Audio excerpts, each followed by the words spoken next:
let's jump right in. Why don't you tell us a little bit more about Bloomy Days and sort of why you founded the company and sort of where you've gone so far?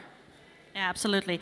Thank you so much for the invitation, by the way. I really appreciate being here. I think it's a great event, and I'm honored to tell you a little bit about Bloomy Days. I founded the company in 2012 because of a personal need, because I really do love flowers, and I bought a lot of flowers for the office and for my home every week.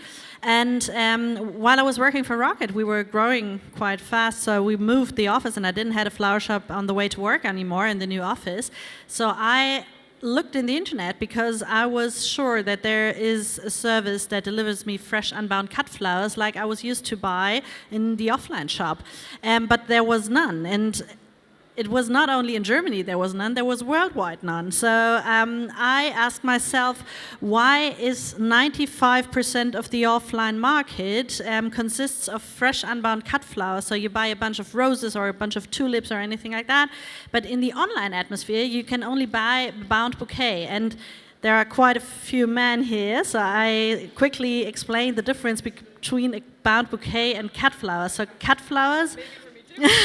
Cut flowers you buy for yourself normally. So you go to the market, you go to the grocery shop, you go to the flower shop, and you buy a bunch of tulips, for example, and you put them in a vase.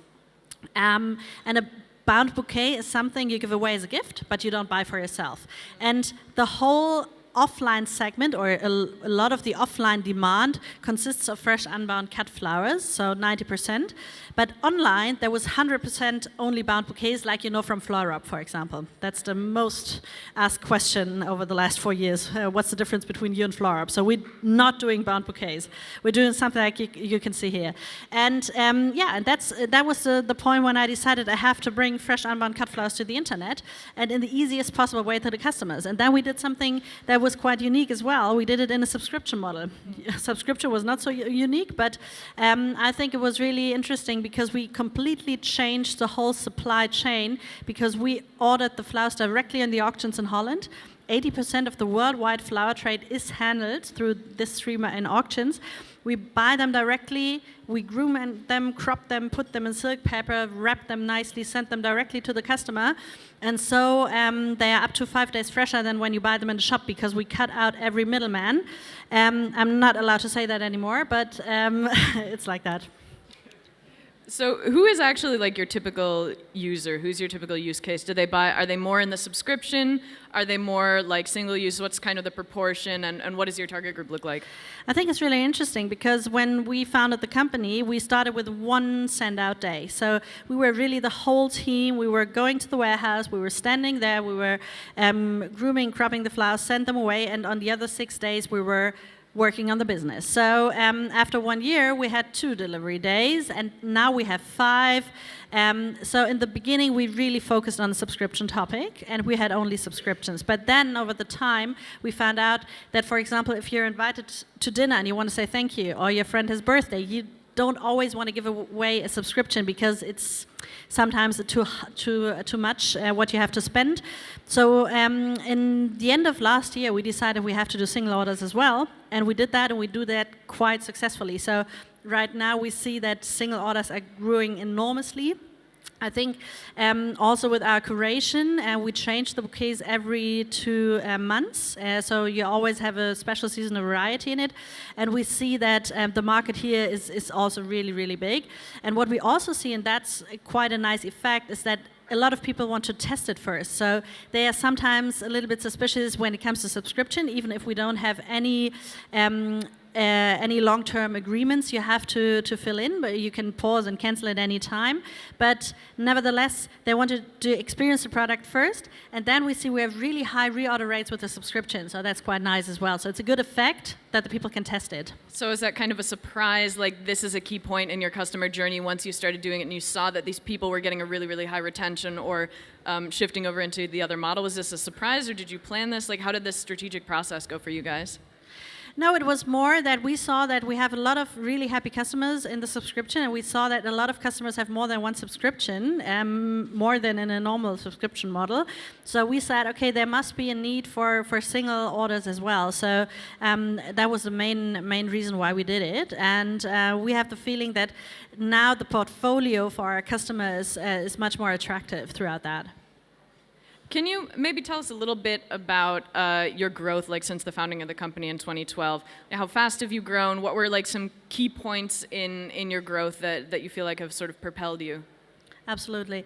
In 2012, I founded a company by myself, and I didn't want to have external investors because I knew a little bit how this can work, and so I decided I want to finance it through banks.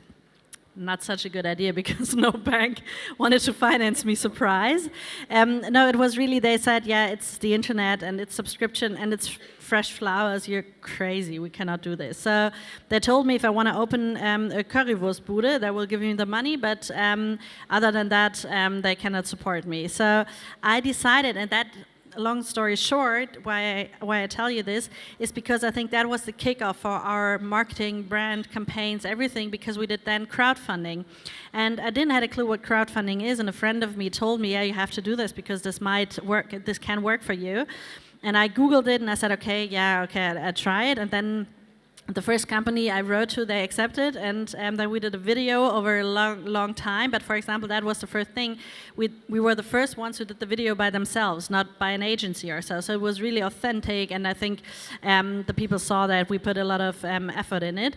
And then we got live with the crowdfunding video, and we raised 100,000 euros in 93 minutes. And that was incredible, because in only 1.5 hours, we always say that was kind of our social proof of concept, because we had a product that never existed before worldwide. We didn't know how the people would like it, and that helped us a lot in the beginning to shape or to arrange all our marketing activities, because we got a lot of PR, we got a lot of interesting things that happened together with the whole crowdfunding story. So in the first year, this was mainly our focus to use that effect. Can I jump in just for one thing here? How did you manage to get these 93 people to invest 100,000 euros, or the people to invest 100,000 euros within 93 minutes? How did you kind of manage to get that in such a concentrated period of time? Like, what kind of run-up did you do to this other than sort of producing the video? Actually, no run-up at all. So that's what a lot of people ask me. So what's your, how did you do it? How did you manage it? And I cannot tell you because I really don't know till now. So it's not really possible to do it again.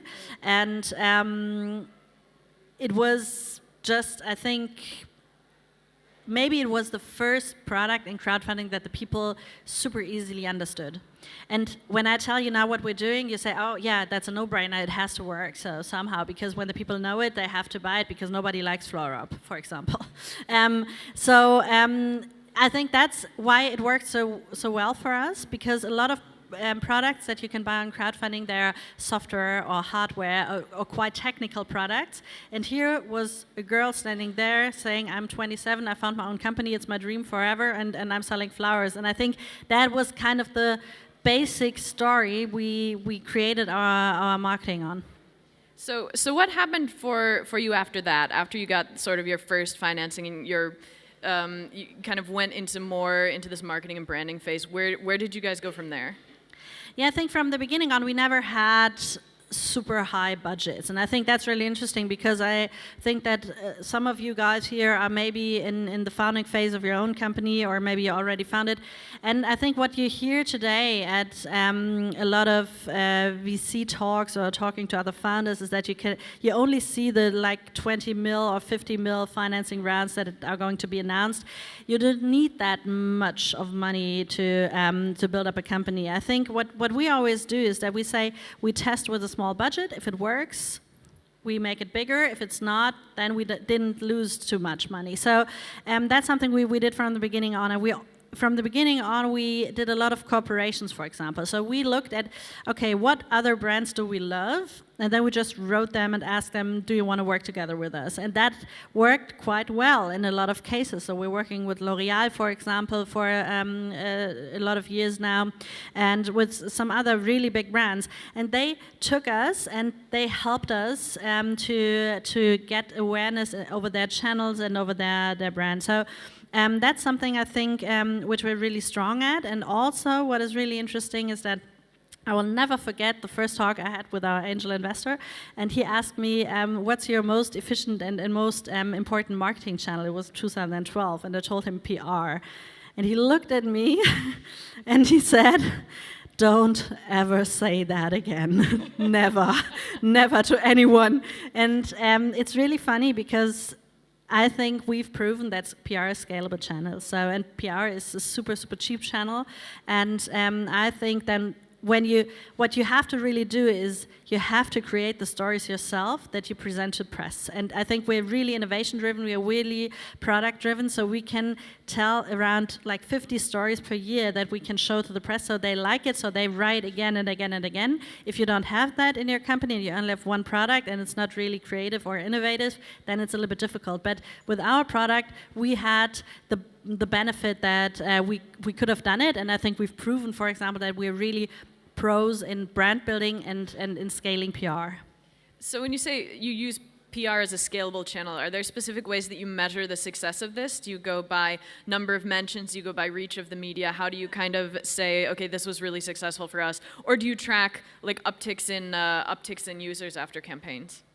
Yeah, we're now going a little bit more into the whole analysis and the whole tracking of the different media. It's a little bit difficult because at the end, what I always say is it's about the touch points you have with a brand that lead to a conversion in the end. So for me, it's more the diversity, for example, of the different media we have. So I want to be in the lifestyle media, but I also want to be in Manager Magazine or Wirtschaftswoche or Süddeutsche Zeitung. So I think this is for me more important than, for example, the length of an article or something like that. So it's a little bit difficult to measure it through a media equivalent. We have a media equivalent over the last 4 years of around 10 million. So that's quite good. So if you think about you should have invested that in real money, that's a little bit different thing. But now for online media especially, we made a tool that will help us in the future to track that better and to really get to know the numbers a little bit more there.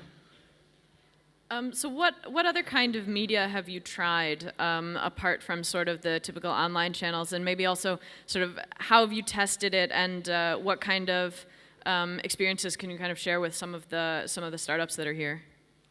It's quite interesting because I have two funny stories to tell. The first is that we've, I don't know if some of you have seen it, we did a little out-of-home campaign for our Valentine's Day in 2000. I was wondering if you were going to say this. I'm going to bring it up, but if you want to. Yeah, absolutely. It's no problem for me. And it's really funny because on the weekend, I was on the 40th birthday party of my sister, and there were two friends of her coming to me, and they told me, yeah, we have to ask her one question. I was like, yeah, what's the question? Yeah, okay, but have you drunk something? We're a little bit drunk, so we wanted to wait till we're drunk before we ask you. And I was like, oh my God, so what is it now? What's coming up now? And they were like, we wanted to talk to you about this campaign you did. What came up in your mind? Why did you do it? And firstly, maybe I have to explain what we did. So we did. We have mainly women as a target group. So 80% of the women are our target group, 25 to 40 in age, and I decided 2 years ago on Valentine's Day I want to only target men. And how can you target men? You have to get their attention. So we created, without an agency, it was my idea, so nobody can be blamed for it. We created an ad. It's a black background, and then we had a little poppy flower that is just starting to pop. And you might get the impression, you can Google Bloomy Days Valentine's Day. It might look a little bit like a vagina. if you think ahead. And there was standing, we wish you a successful Valentine's Day. No, it was, the claim was, the more beautiful the flowers, je schöner die Blumen, desto schöner das Dankeschön. The more beautiful the flowers, the nicer the thank you will be. And then we wish a successful Valentine's Day. And yeah, actually, when we were discussing that on the weekend, and they were like they had this feministic approach that you cannot build up women in this way. And what's my point still is that I said, what's the problem with this? Because there were a lot of people that didn't like it so much. The men all liked it, as far as I know, but a lot of women who didn't like it. But I said, at the end, I think it was really good because we had this discussion and we talked about it. And at the end, when you say that sex is the message, that it's not that bad thing. So I think it was okay, and we did well, and that was really interesting for me to say, to see, because we spent 8,000 euros, and we were on 200. Luise, correct me. I think it was 200 out-of-home places in Berlin. That's nothing. You cannot get any awareness with this. Never, ever. But we had it. And I think that was really special because also with small budgets, with a creative idea, whether the people like it or not, but you can get the attention. And that was quite cool.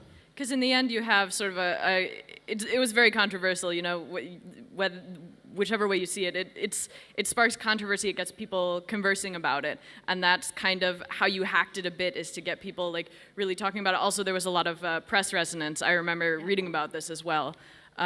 So was that your intention from the beginning, to like create a bit of controversy, or was it really more like, I think that we can get the attention of the target group? Absolutely. If you don't have a lot of money, you have to scream. So that was definitely the idea, and still I think it was a brilliant idea.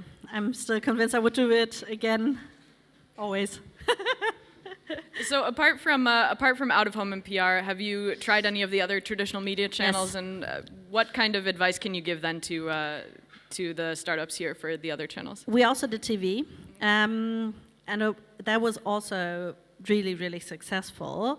And we did it with DCMN, and the tracking reports looked really good. But the problem is, what I always say is TV.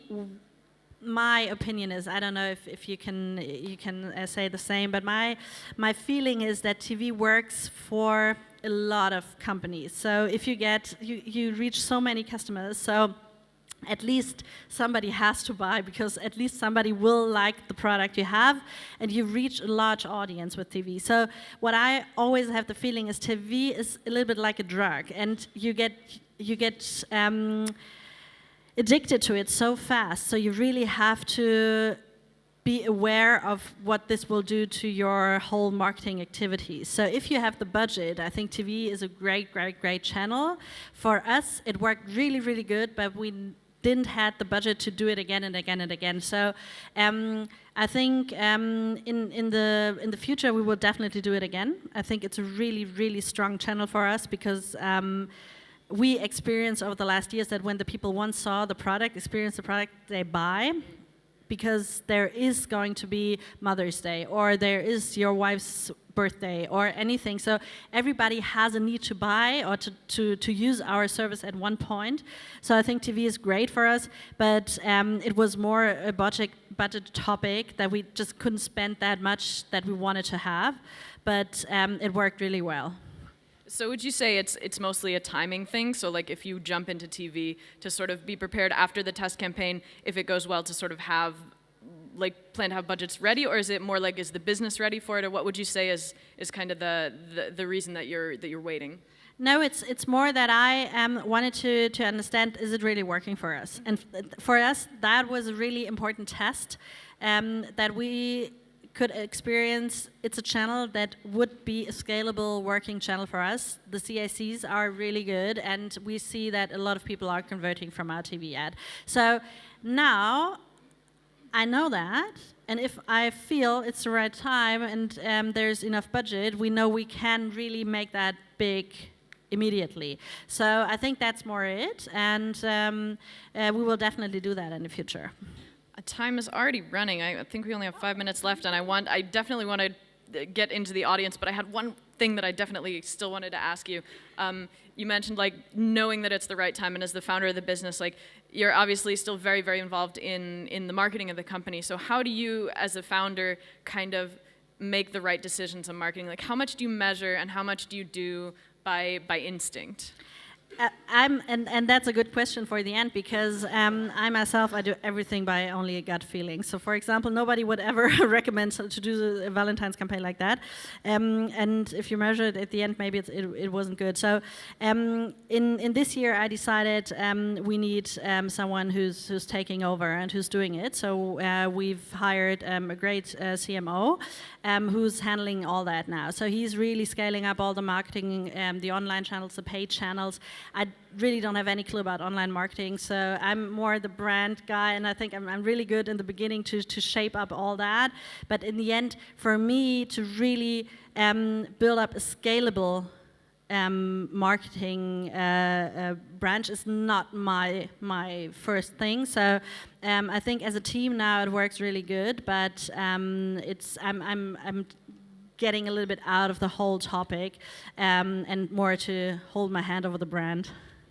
So would you say it's kind of a like growth phase thing? So now you kind of kicked off the marketing with like super creative, super growth hacking in terms of the actual creative of the advertising you do, and now you're seeing the need to like measure more and more and to do this like in a very systematic way, and that's why you've kind of handed things off.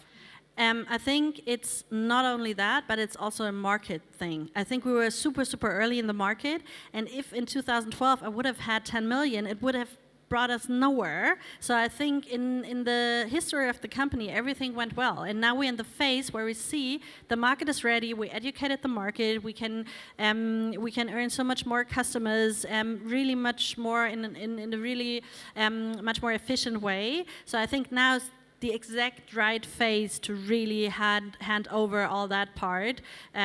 So I think that's more it. Cool, very cool. I will grab a couple of questions from the audience if we have some. Hi, you said you sold in about 50 PR stories a year. Could you give us some examples of the kinds of stories that you were selling? Absolutely. Sure. For example, this year, first we started in the beginning of the year with our shop for the single orders. A lot of people waited for it, so it was a really good story, and we can pitch that around like 4 to 6 times a year because we change the bouquets in the seasonal variety. Then we started with a new thing to push the single orders, which I really, really like. It's called the special selection. So we work together with different brands. And because I still select the flowers, if you believe it or not, because that's kind of my thing. And I said, okay, maybe the people want to have another taste feeling in it. Maybe they want to have some other things. I decided we will ask brands if they select the flowers for us. And we will sell them in a short period of time for 6 or 8 weeks on our platform. And we started to kick that off with Journée, the largest fashion blogazine here in Germany, and Jessie Weiss really came into our office, selected the flowers, and it was a special selection by Journée. Then we did it with Caviar Gauche. And then we did a really successful one with Unique, which is still on. And in December now we will have, or no, it's actually starting I think next week, a Christmas edition with Cynthia Bakomi. So that's a great PR story because you can tell a whole new story every time. Then we're doing a large cooperation with KPM, the porcelain brand here in Germany. We kicked it off in summer this year as well. So we're the official partner now of KPM, so we're the official flower dealer. And we have created a limited edition that we will bring out in December. When you buy a subscription, you get a small edition of the Halle vase. That is BLOOMY DAYS X KPM limited edition. This is something that is really great for AD magazine or decoration, something like that. Another thing we did this year is we went into the retail. So we created a product. It's called Flowers to Go, where you have a shopping bag, and in the shopping bag there's a vase, and there are 10 roses in this bag, and you can just take it away for when you're invited to dinner or something like that. And we brought that to Kaiser's, to the supermarkets, and that was also a good story. So that's only a few examples of creating the stories, and it's only, now it's November, but we still have 2 more months, so we will see what's coming up next. Thank you very, very much for joining me. Thank you so much. It's been a really cool fireside chat. So glad you could be here.